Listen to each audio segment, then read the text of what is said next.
ఇవాళ ముఖ్యమంత్రి రేవంత్ రెడ్డి గారు కేరళ పోతాడు, ఉప ముఖ్యమంత్రి గారు ఆర్థిక శాఖ మంత్రి. ఇన్ని వేల కుంభకోణం రాష్ట్రంలో హాట్ టాపిక్గా ఉంటే వారు పంజాబ్ పోతారు. ఉత్తమ్ కుమార్ రెడ్డి గారు సంబంధిత మంత్రి గారు దేవుల చుట్టూ తిరుగుతాడు. ఇవాళ సగం క్యాబినెట్ తెలంగాణ రాష్ట్రంలో లేదు.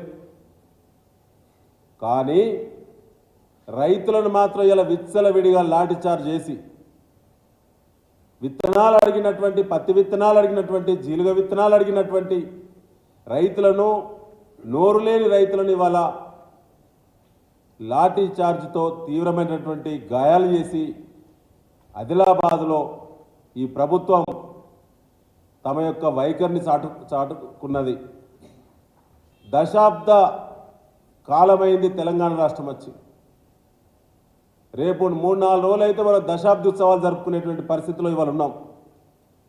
దశాబ్ద కాలంగా ఎన్నడూ కూడా లేని సరికొత్త సీన్.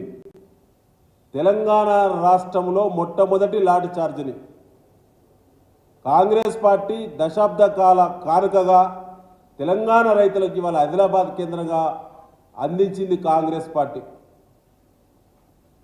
ఇవాళ విత్తనాలకు ప్రణాళిక లేదు, సీజనల్ క్రాప్స్ మీద అవగాహన లేదు, పంటలకు సంబంధించినటువంటి అసెస్మెంట్ లేదు, ఎరువులకు సంబంధించిన అవసరాల మీద శాస్త్రీయమైనటువంటి సమీక్షలు లేవు.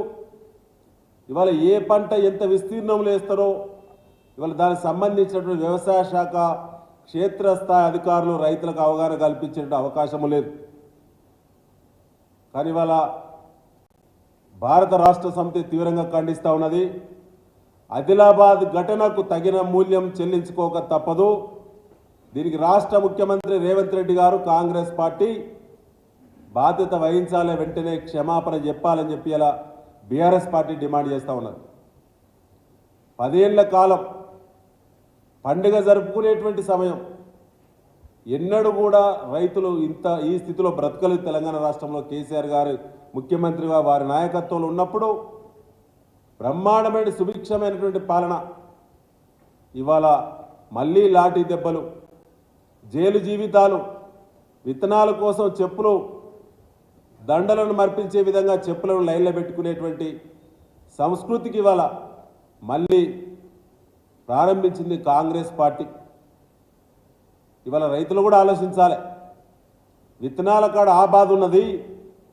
పంటల కొనుగోలు సంబంధించిన సివిల్ సప్లైస్ డిపార్ట్మెంట్ సంబంధించి ఇలా మంత్రులు, ప్రభుత్వ పెద్దలు, ముఖ్యమంత్రితో పాటు ఉన్నత స్థాయి వ్యక్తులే ఇవాళ రైతుల సొమ్మును వేల కోట్ల రూపాయలు దోపిడీ చేస్తూ ఉన్నారు.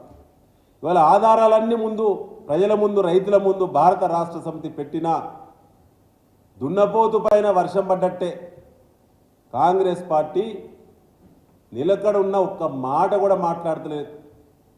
కనీసం ఇప్పటి వరకు నిలబడే ఖండన కూడా చేయలేదు. చర్చలో నిలబడే ఖండించలేని స్థితికి కాంగ్రెస్ పార్టీ దిగజారిపోయింది. ముఖ్యంగా మిత్రులారా,